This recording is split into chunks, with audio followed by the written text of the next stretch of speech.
Namaste everyone and welcome to yet another day, yet another set where we are covering all the 114 sets that have ever appeared in all the years starting from CAT 17 till CAT 2024. Today I'll be taking you through CAT 22 slot 2 का एक particular set from the domain of bars and graphs. एक बार quickly check करते हैं whether our fit framework will help us pick this set correctly or not. The two plots shows data for 4 companies codenamed ABCD over the 3 years.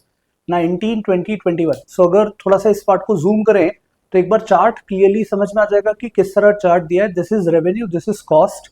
Are we comfortable with a scatter diagram? So this is simply a scatter diagram. आपको dots मिल जाएंगे. For example if just कोई भी random value अगर मुझे read करनी हुई तो क्या मैं कोई वैल्यू फॉर एग्जांपल 2021 के लिए सी का डेटा क्या मैं रीड कर पा रहा हूँ कि रेवेन्यू 100 दिख रहा है. So I can easily pinpoint and say that the revenue for C is 100 and the corresponding cost will be around this mark which is 20 और 40 का middle तो 30. तो प्रॉफिट 70 करोड़ का हो जाएगा अगर प्रॉफिट वो बोल रहे हैं revenue minus cost. So this is pretty readable. So I will say फेट फ्रेमवर्क अगर हम अपनी लेवल पे अप्लाई करें so I can say that this is definitely a set that we would be very familiar with. Decent amount of practice अगर हमने करी है, if you have done decent amount of practice then we should be able to solve this with ease. Familiarity में this will definitely rate as high. In terms of ambiguity of clues, let's quickly check. Clues तो है ही नहीं जब भी. In fact, a lot of times in previous GI sets as well, I have repeated the same thing that when you solve sets based on DI, a lot of times there are no clues. There is just explanation of what these two charts represent. Second chart को हमने zoom करके नहीं देखा, but this is employee strength versus new hires. Pretty straightforward, similar type का है, 3 साल के लिए ABC का. So therefore the paragraph is just explaining second clause shows the number of employees. So ambiguity नहीं है. This is again in our favor. Let's look at T. Time consumption for this particular set. Charts को read करना है. There are 5 questions. All 5 are MCQs. Total number of employees, ratio of companies. और आप question में MCQs के options भी देख पाओगे. यहाँ स्पेस कम थी तो we haven't put it. We'll solve, we'll understand what were the values for MCQs as well.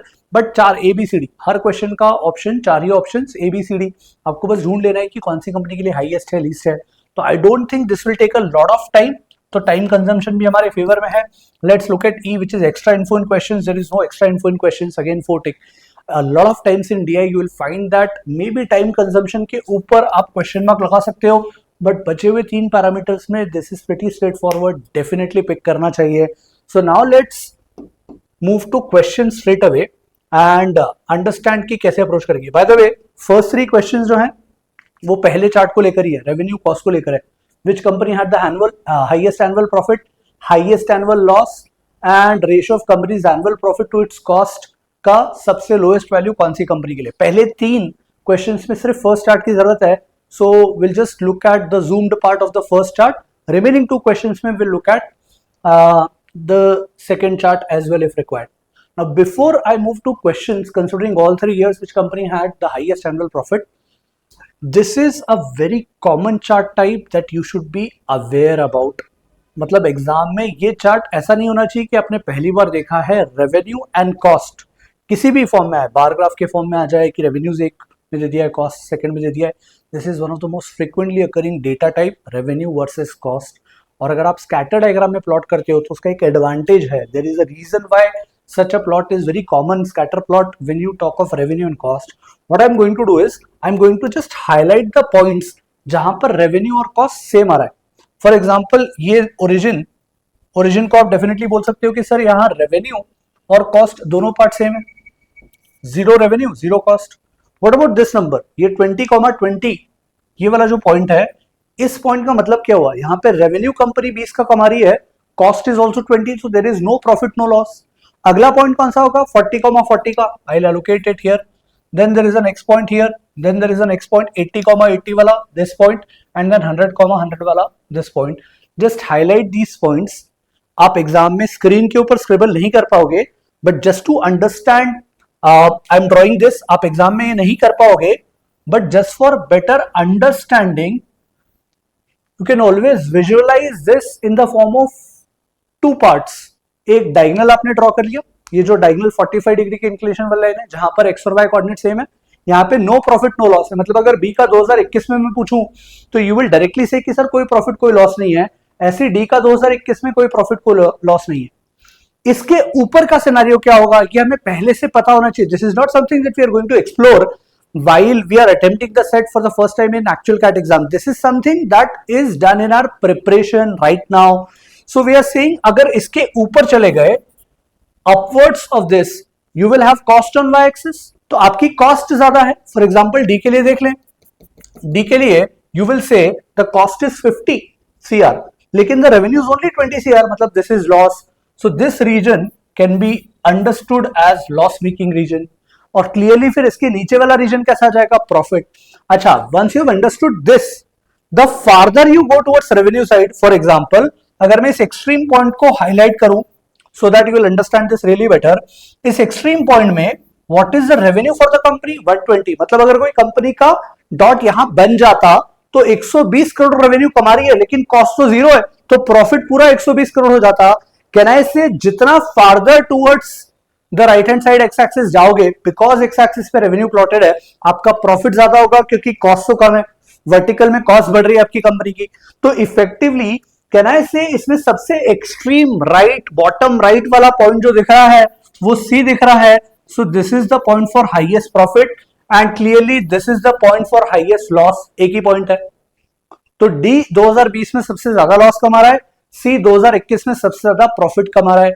और जो इस लाइन के क्लोज आएंगे वो points no profit no loss zone के रहेंगे. आई होप ये पार्ट क्लियर है. विच मींस अब मैं इस क्वेश्चन को अगर ट्राई करूं and the question says that we need to find in all 3 years तीनों सालों के लिए the company that has the highest annual profit total मिलाकर. एक बार डी को देख लेते हैं क्योंकि शायद डी को एलिमिनेट करना इजी होगा. 2020 में तो लॉस है, 2021 में नो प्रॉफिट नो लॉस है और यहां पर बहुत मार्जिनल का डिफरेंस है. मतलब 5 यूनिट्स का डिफरेंस दिख रहा है मुझे तो क्लियरली. कैसे? यहां पर अगर सेम था तो आपने रेवेन्यू हल्का सा बढ़ा दिया. रेवेन्यू हुआ 50 और कॉस्ट है 40. 10 वैल्यू का प्रॉफिट है. तो डी के लिए यहां प्रॉफिट बढ़िए लॉस हैवी कर जाएगा. तो डी मेरा आंसर नहीं होगा. तो मुझे पता है हाईएस्ट प्रॉफिट सम टोटल तीनों ईयर्स का नहीं है. अब बच गई मेरी चॉइस सी बी और ए की. I am having a very strong feeling for C being the strongest contender because C का एक्सट्रीम ज्यादा है. बस बाकी 2 years के लिए C का चेक कर लेते हैं कि ऐसा तो नहीं है कि बहुत कम प्रॉफिट है या लॉस की तरफ जा रहा है. तो C का प्रॉफिट यहां पे वी कैन से आएगा 30 और यहां से 20. 30 और 20 10 का प्रॉफिट हो रहा है C का 2019 में. और C का यहां से प्रॉफिट देखेंगे तो इट इज 70 एंड 60 अराउंड 10 का प्रॉफिट अगेन. ठीक है. So maybe you can say 25 लेना चाहिए इसको. एग्जैक्ट हाफ वे 30 है तो ठीक है आप 10 की जगह 5 मान लो. It's up to you. 5 और 10 15 और ये वाला प्रॉफिट था 70. करेक्ट. 100 माइनस 30 70. तो जो करस्पॉन्डिंग सी के लिए वैल्यू है दैट इज 70 एंड 10 80 एंड 5 85. मुझे सी सबसे स्ट्रॉन्गेस्ट कंटेंडर लग रहा है तो मैंने सी का 85 प्रॉफिट निकाल के लिख दिया है. अब नेक्स्ट कौन सा बी और ए में टफ चॉइस लगेगी. बी सी के काफी क्लोज है तो let's go with B first. B के लिए यहां का प्रॉफिट है यहां का प्रॉफिट है एंड देन यहां तो नो प्रॉफिट नो लॉस है. मतलब 2 ही साल के लिए निकालना है. 2020 के लिए कैलकुलेट करें तो यहां 90 का रेवेन्यू एंड कॉस्ट इज 40 तो दिस इज 50 एंड यहां पे corresponding 100 and this number would be somewhere around ये मिडिल का नंबर होगा 70 और 80 के बीच का 75. सो 100 माइनस 75 इज 25. सो 25 और 50 it is 75. So company B के लिए इट इज 75. कंपनी सी के लिए we have written it as 85. तो क्लियरली बी तो आंसर नहीं है बिकॉज हाईएस्ट पूछा है. ए बस सॉल्व मत करो चेक कर लो कि सी से ज्यादा हो सकता है क्या. ए यहां पर बहुत क्लोज है नो प्रॉफिट नो लॉस के. यहां पर भी कोई बहुत ज्यादा गैप नहीं कंपेयर टू सी. इतना बड़ा गैप नहीं है. और तीसरा ए का पॉइंट ये है तो मेरे हिसाब से सॉल्व करने की जरूरत नहीं. बट फिर भी if you feel like quickly solve it. 60 minus 30 यहां 30 का अप्रोक्सीमेट आंसर. यहां आएगा 90 माइनस व्हाट 65 तो 25 का प्रॉफिट यहां पर तो 55 और यहां पे प्रॉफिट चेक करें तो 90 माइनस 85 5 का प्रॉफिट यहां पर तो 30 और 30 60 का आ जाएगा ए का. Clearly your answer will be choice A. So correct answer for this question will be choice A company C. Pretty doable question. Let's move to the next part. Which of the four companies experience the highest annual loss? Solve करने की जरूरत नहीं है. Highest annual loss in any of the years. Total नहीं निकालना है किसी भी एक साल में. तो क्लियरली देखते से पता था question can be done with in 5 seconds. Choice A company D. देखते से बस ये लाइन दिख रही है अकेली कंपनी है जिसका लॉस है, highest annual loss in any of the given years, company D. Let's move to third question. The ratio of company's annual profit to its annual cost. तो पैरामीटर थोड़ा ध्यान से समझ लेते हैं, क्या कैलकुलेट करने की कोशिश करवा रहा है। कैलकुलेट करना है हमें profit divided by cost, profit divided by cost. This is lowest for 2019 कौन सी कंपनी के लिए, 2019 के लिए कैलकुलेट करना है। तो मुझे प्रॉफिट कैसा चाहिए कि ये वैल्यू चाहिए least, I want this to be least. तो ये लीस्ट कब होगा, which of this had the lowest value, जब मेरा प्रॉफिट कम हो लेकिन कॉस्ट जो है वो बढ़ जाए। Cost should be very high, denominator बड़ा हो, डिनोमिनेटर की वैल्यू बड़ी हो और प्रॉफिट की वैल्यू जितनी कम से कम हो। तो मैं 2019 के लिए तीनों कंपनीज को बस ऑब्जर्व कर लेता हूं। लेट्स स्टार्ट विथ ए। ए का नंबर कॉस्ट में बहुत बड़ा आ रहा है, ऊपर है, तो ए की कॉस्ट की वैल्यू तो हाई आ रही है, ये मेरे फेवर में है, लीस्ट ढूंढना है, कॉस्ट इज हाई। और हमारी जो लाइन थी उसके काफी क्लोज है, मतलब प्रॉफिट भी बहुत कम है। तो मेरा सबसे स्ट्रॉन्ग कंटेंडर तो मुझे ए दिख ही रहा है, बट मैं क्विकली कंपेयर कर लूं बी और सी के लिए 2019 में, डी के लिए भी। So B is 2019, so cost is very high, but then can I say कि क्लियरली कॉस्ट ए से कम है और प्रॉफिट भी ज्यादा है, टुवर्ड्स राइट है, स्क्यूड है, तो बी नहीं हो सकता 2019 में। Let's look eight D. D triangle, 2019 में प्रॉफिट कम है बट कॉस्ट तो बहुत ही कम है, डी सॉल्व करने की जरूरत नहीं है। सी के लिए 2019 अगेन प्रॉफिट कम है लेकिन कॉस्ट बहुत ही कम है, तो clearly A is the answer. I don't need to worry too much, I straight away mark my answer as choice है। या आप वैल्यू लिख के कर लो, बट जब वैल्यू लिखोगे तो यू रियलाइज कि ये आप जो कॉस्ट ले रहे हो 85 ले रहे हो, 85 जितना बड़ा नंबर डिनोमिनेटर में कहीं और नहीं आ रहा है तो बी के साथ आ रहा है, बी के साथ वो नंबर करस्पॉन्डिंग आ जाएगा अराउंड 75। वो बड़ा नंबर है पर फिर भी छोटा है compared to A and the numerator is larger, तो clearly B is higher than this। इस तरफ जा रहे हैं तो प्रॉफिट पर कॉस्ट डेफिनेटली बढ़ना ही है, हमें लीस्ट चाहिए तो वो A के लिए मिल गया। Question done, let's move to next question. अब फोर्थ क्वेश्चन के लिए नया वाला चार्ट एक क्विक ग्लांस कर लेते हैं एम्प्लॉय स्ट्रेंथ वाले चार्ट को कि इसका मतलब क्या है। And this is probably real learning that you will have in terms of reading, कि रीड करके इफेक्टिवली हमें क्या मिल रहा है।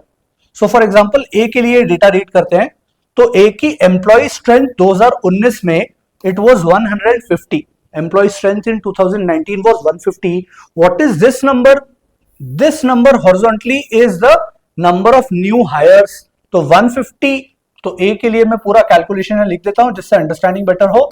2019 की स्टार्ट में यू हैड 150 एम्प्लॉइज, फिर आपने हायर करे तो रिक्रूट करे, रिक्रूटमेंट के लिए मैं प्लस का साइन लिख देता हूं कि आपने 20 लोग हायर कर लिए भाई 2019 के पीरियड में। फिर 2020 की स्टार्टिंग में अगर आप एम्प्लॉइज देखोगे तो वो 150 से थोड़ा कम 110 है, तो 2020 की स्टार्ट में 140 है। How is this possible? एक थॉट आएगा कि सर 150 से आपने 20 लोग हायर करे तो 170 हो जानी चाहिए ना, ideally this number should have been 170, but this number is only 40। इसका मतलब 30 लोग क्या हैं, छोड़ के चले गए हैं, 30 पीपल हैव लेफ्ट। विजुअलाइज कर लो, डायग्राम को छोड़ दो, 150 लोग आपने 20 हायर करे, 170 होना चाहिए था, बट फाइनल काउंट देखा तो 140 ही निकल रहा है, मतलब 30 लोग कंपनी छोड़ के चले गए हैं। कौन से ईयर में? 2019 में। सो हैविंग अंडरस्टूड दिस, ऐसे ही सारा डेटा रीड करना है for A B C D across the 3 years. अब क्वेश्चन पे चलते हैं। So erase this entire part. Question में क्या बोला है? Question says the total number of employees lost, कितने चले गए, कौन से? 2019 और 20 में, उसका नंबर लीस्ट किसके लिए? 19 और 20 का नंबर लीस्ट चारों कंपनीज के लिए कैलकुलेट कर लेते हैं, जिसका लीस्ट आएगा वो देख लेंगे। ए के लिए 2019 की स्टार्ट में 150 लोग थे और हमें कंपेयर किससे करना है? कंपेयर करना है 2019 और 20 में।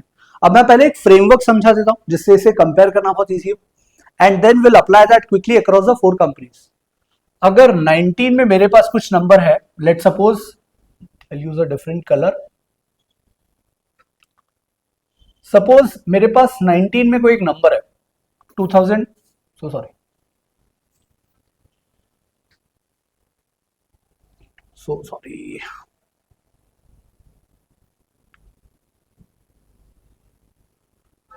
2019 में if I have a number, let's do it for A and then we'll create that framework. A में this number is 150, and the hired people are 20। But मैं अभी हायर्ड पे नहीं जाता हूं, मैं बोल रहा हूं एक ही स्टार्टिंग में 150 लोग। 2019 में मैं कुछ हायर करूंगा, फिर कुछ चले जाएंगे, 2020 की स्टार्टिंग में मुझे कुछ मिल जाएंगे, फिर वो कुछ हायर करेंगे, कुछ छोड़ेंगे, फिर 2021 की स्टार्टिंग में 2021 की स्टार्टिंग में अगेन आई हैव 150 एम्प्लॉइज।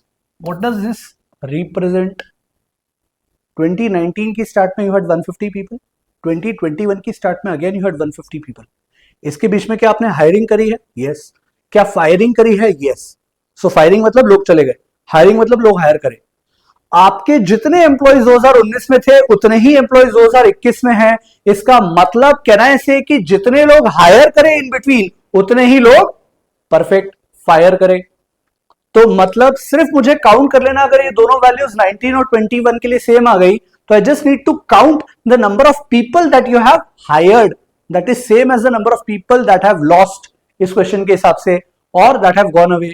और इंटरेस्टिंगली 19 और 21 का ये डेटा सेम आ रहा है ए के लिए, बी को छोड़ दे, ये सेम डेटा आ रहा है 19 और 21 का सी के लिए, और 19 और 21 का डेटा डी के लिए भी सेम आ रहा है। तीन कंपनीज के लिए तो सिंपली काउंट कर लेना है, बी पे बाद में आते हैं। तीन कंपनीज के लिए तो सिंपली न्यू हायर्स का डेटा टोटल कर लेना है। If you have not understood this please revisit, watch this part again to understand this better. What I am going to do is, मैं सिर्फ न्यू हायर्स काउंट करने वाला हूं, यहां पे 20 और यहां पे 25, करेक्ट? 2019, नॉट इन 2019, 2019 में 20 हायर्स और 2020 में कितने हायर्स हैं? 35। तो मैं बोल रहा हूं इस 20 और इस 35, 2019 में आपने 20 हायर करे, 2020 में आपने 35 हायर करे। जितने हायर करें 19-20 में उतने ही फायर करें, तभी तो 19 और 21 का डेटा सेम आएगा। तो आपको बस 20 और 35 को ऐड करना है, which is what? 55। So company A के लिए दिस नंबर इज 55।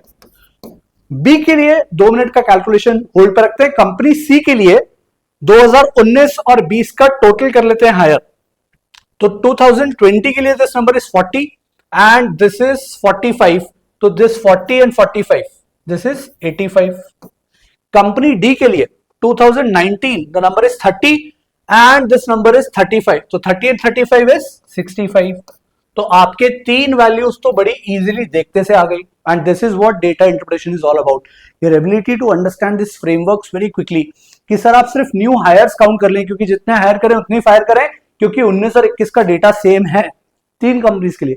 अब बी के लिए नहीं है, तो बी के लिए चेक कर लेते हैं। अगर हम 19 और 20 का हायर का काउंट देखते तो 19 में उन्होंने करे 35 और 20 में करे हैं 45। तो 35 और 45 80 हायर कर लिए, आपने 80 एम्प्लॉई हायर कर लिए, लेकिन आपका जो काउंट है वो कितने से बढ़ा है? सो काउंट पहले 2019 में 210 था, 250 हो गया, काउंट 40 से बढ़ा है। आपने हायर 80 करे बी के लिए, लेकिन काउंट 80 से नहीं बढ़ा। 80 हायर करे तो आपका एम्प्लॉय काउंट 19 से 21 80 बढ़ जाना चाहिए था, बट 80 नहीं बढ़ा, 40 बढ़ा। इसका मतलब कितने लोग चले गए, कितने फायर हो गए? 40। तो कंपनी बी के लिए, so this is company B के लिए this is 40। So sorry I had written 85। 85 किसके लिए था? सी के लिए था।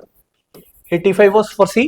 कंपनी बी के लिए this number is 40 and that is what they are asking, least किसके लिए है? तो करेक्ट आंसर चॉइस सी। मैं फिर से रिपीट कर रहा हूं, 2019 से 2021 अगर सेम नंबर ऑफ एम्प्लॉइज है तो 19 और 20 में आपने जितने हायर करे हैं उतने ही वापस छोड़ के चले गए। तो हमारी कंपनीज ए, सी और डी के लिए this is true. Company B के लिए क्या हो रहा है? कंपनी बी में आपने हायर तो करे 19 और 20 में 80 एम्प्लॉइज, लेकिन काउंट जो बढ़ा है वो 40 का बढ़ा है। तो 80 हायर करके काउंट सिर्फ 40 से बढ़ रहा है, मतलब 40 छोड़ के चले गए। तो बी के लिए this number is least which is 40, correct answer. I hope this part is clear. If this is clear, let's quickly move to the last question. Last question, profit per employee is the ratio of company's profit to its employee strength। तो check कर लेते हैं क्या क्या निकालना है हमें। और अब ये बोल रहे हैं for this purpose the employee strength in a year, so sorry, for this purpose the employee strength in a year is the average of employee strength at the beginning of the year and at the beginning of next year. तो मैं ए के लिए calculate करके data लिख देता हूं। हमें जो वैल्यू निकालनी है वो एक फ्रैक्शन में निकालनी है। प्रॉफिट उसका न्यूमरेटर होगा कंपनीज प्रॉफिट, और कौन से ईयर के लिए निकालनी है? 2020 के लिए। 2020 में 2020 में प्रॉफिट कितने का होगा? So this revenue part is 90, this is 65, 90 minus 65, profit is 25 divided by average of employee strength 2020 और अगले साल की 2021। ए के लिए 2020 और 2021 का एवरेज लेना है। 2020 के लिए जो एम्प्लॉय स्ट्रेंथ है वो आ रही है 140 और यहां आ रही है 150। 140 और 150 का average 140 plus 150 by 2, simply middle का नंबर दिख रहा है 145, ऐड करोगे तो 290 आएगा। 290 by 2 145 which is also same. आपको जैसे करना है कर ले। अब we can do it faster for B. B के लिए क्या करना है, सीधे प्रॉफिट देखना है 2020 का। सो दिस इज 90 माइनस 40, ये 50 हो जाएगा और एवरेज 2020 और 21 का। तो 20 के लिए दिस इज 240, दिस इज 250, तो ये 245 हो जाएगा। कंपनी सी के लिए चेक करते हैं क्विकली। सी के लिए 2020 का प्रॉफिट 70 माइनस 60, 10 का प्रॉफिट है on a base of average for C 20 and 21 का एवरेज, दोनों वैल्यू सेम है 325, सो डिनोमिनेटर 325। कंपनी डी के लिए चेक करते हैं। Company D for 2020, company D for 2020 is loss making, तो चेक करने की जरूरत ही नहीं है। ए बी सी में कंपैरिजन करके बताना है कौन सा हाईएस्ट, यस हाईएस्ट प्रॉफिट पर एम्प्लॉय। सो क्विकली चेक करें, ये तो लीस्ट दिख रहा है, इन दोनों में डिनोमिनेटर 32.5 है, 10 है, तो 1/10 से डिवाइड करते तो this is 1/32.5 which is does not make sense. इन दोनों में कंपेयर करें तो कहना है से न्यूमरेटर को डबल करा। अगर ये वैल्यू सेम होती तो डिनोमिनेटर भी डबल होके 290 आ जाता, तब जाके सेम होता, पर इसका डिनोमिनेटर तो छोटा है, मतलब b इज डेफिनेटली लार्जर। मैं कंपैरिजन कैसे कर रहा हूं, 25 का डबल 50, 145 का डबल 290 हो जाता, डबल होके आपको सेम वैल्यू मिलती, पर आपको 290 की जगह डिनोमिनेटर तो 245 मिल रहा है, काफी छोटा मिल रहा है, मतलब b is larger than a, तो a is not the answer, definitely the answer is choice a, company B. So this completes our discussion for this set of 4 questions. Slightly more time consuming than what it seems to be, but remember this was CAT 2022 difficult sets. अगर आप 2 sets सही कर लें, you are crossing 99 percentile. These 4 questions can definitely be done within 15 minutes for sure with almost 100% accuracy. You tell me in the comment section what is the time that you took, any other way that you used. How was your experience when you were able to understand the solution for the 4 questions? That's it from my side. I'll take a leave. Ciao.